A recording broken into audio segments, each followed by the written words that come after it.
Hello, and welcome to this introduction to CubeBackup for Microsoft 365. CubeBackup provides automated backup and flexible recovery for Microsoft 365 data, including Outlook Mail, Calendar and People, OneDrive, Microsoft Teams channel posts, and SharePoint Online.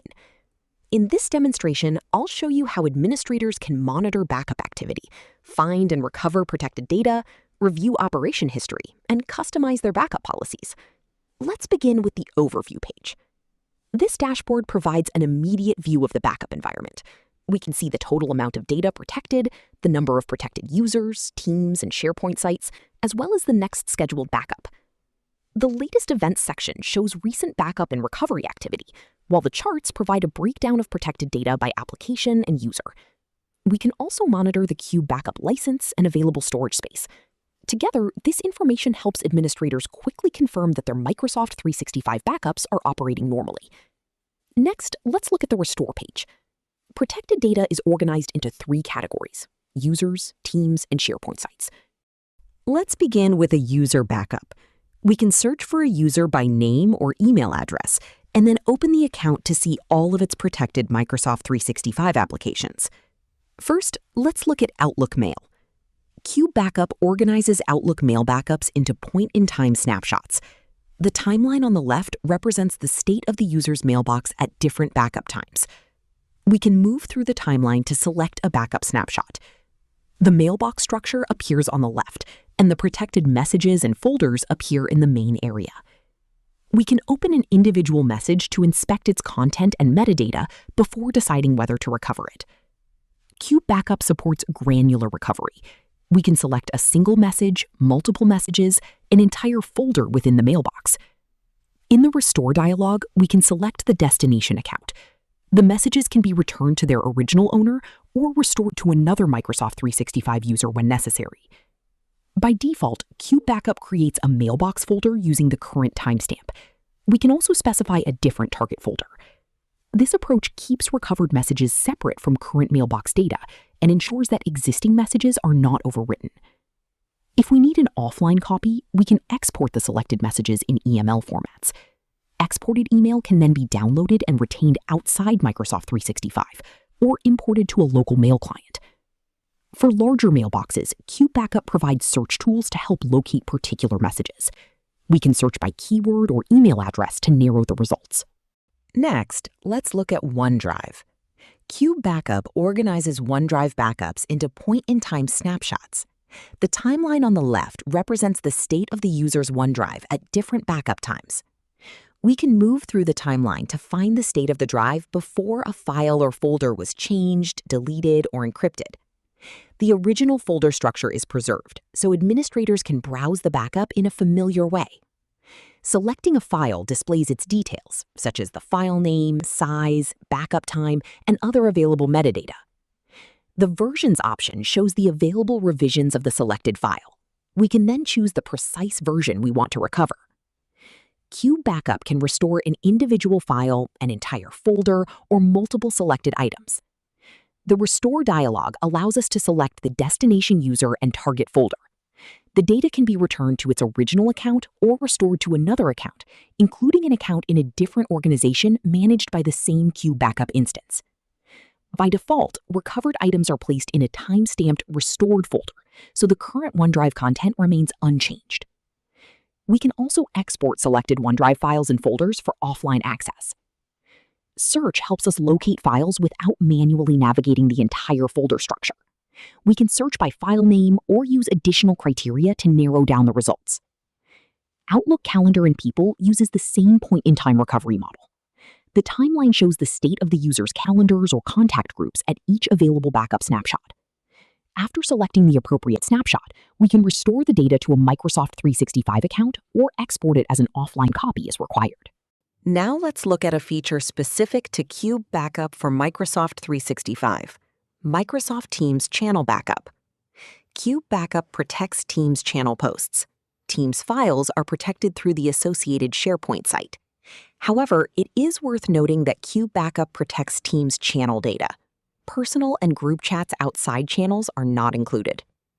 We can search for the required team and open it to see its protected channels. the timeline shows the available point-in-time snapshots for the entire team. After selecting one snapshot, we can browse the channel structure, review protected posts, and select an individual post, multiple posts, or an entire channel for recovery. For safety, Teams posts are restored to a newly created team, rather than being inserted into the existing team. By default, CubeBackup creates a name containing the original team name and the restoration date and time. We can also enter a customized name for the new team. CubeBackup also supports exporting Teams channels in HTML files if we need to view them locally or retain an offline copy. CubeBackup also protects SharePoint Online sites data. We can search for the required site and browse its protected structure, including supported document libraries and lists.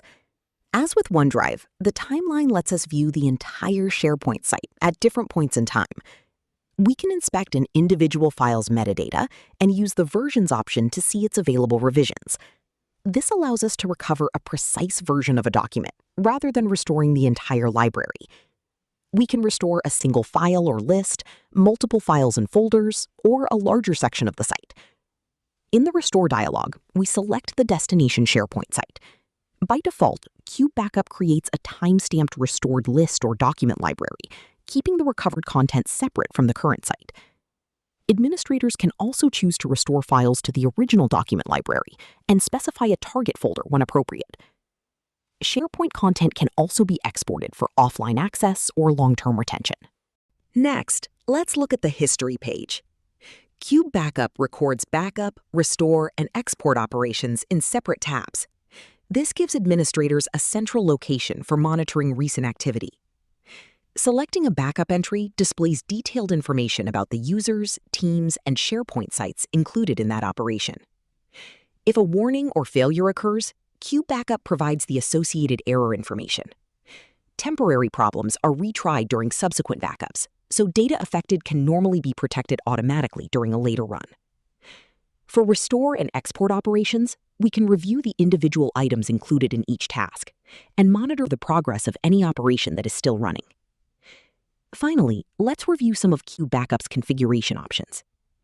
Under Apps, administrators can choose which supported Microsoft 365 applications to protect. These include Outlook Mail, Calendar, People, OneDrive, Teams, and SharePoint. For OneDrive and SharePoint, we can create file exclusion rules based on criteria such as file name, file extension, or size. These rules can help reduce unnecessary storage use by excluding content that does not need to be protected. The data retention policy determines how historical snapshots are preserved. CubeBackup's built-in policy keeps more frequent snapshots for recent data and progressively reduces the frequency for older data. Administrators can instead specify the number of days for which historical versions should be retained. Even after the initial setup, administrators can change which users, teams, and SharePoint sites are included in the backup. Users can be selected individually or based on their Microsoft Teams and group memberships.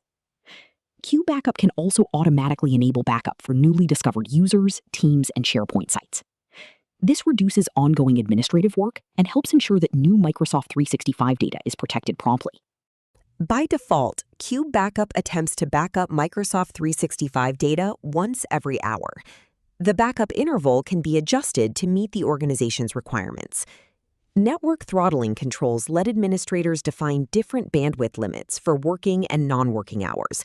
This helps prevent backup traffic from interfering with normal business activity. CubeBackup can send daily, weekly, or monthly email reports containing information about backup status, progress, storage usage, and other important conditions.